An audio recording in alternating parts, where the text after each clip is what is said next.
I'm Jamil Yameen with CMOs and Generac Generators, and I wanted to take a minute to talk to you today about the power grid and why we all need to be prepared to take care of ourselves with some backup power.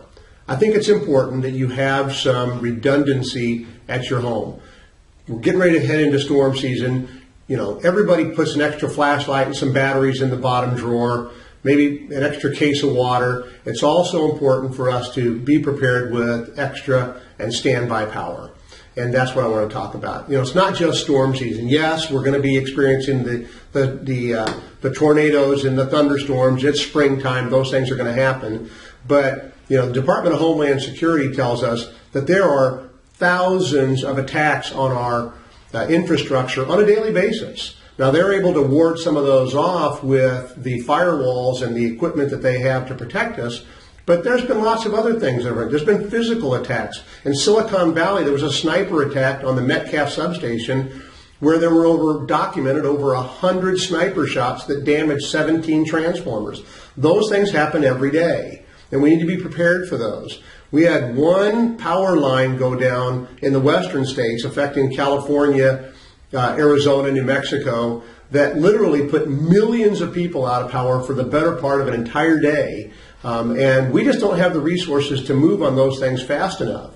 We're experiencing a 20% increase over the next 10 years, demand on power, where the infrastructure is only going to grow to the tune of about 10%, and we're going to see increases in cost in the 30 to 40% range.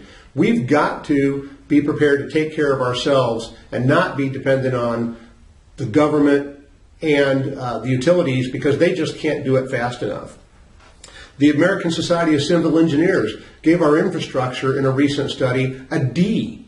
None of us would accept a D in anything in our lives, but we're dependent on our power system that got a D by the folks that are there to look at those kinds of things. You know, this information's coming out of NBC News, as well as USA Today, as well as the folks that are supposed to be looking at those things, like the Civil Engineers Society.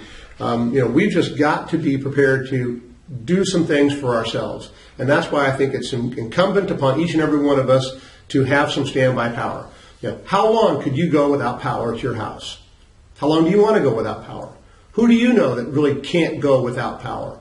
You know, whether it's young families with children at home or people with medical needs, or frankly just, you know, the small business person that's operating out of their house.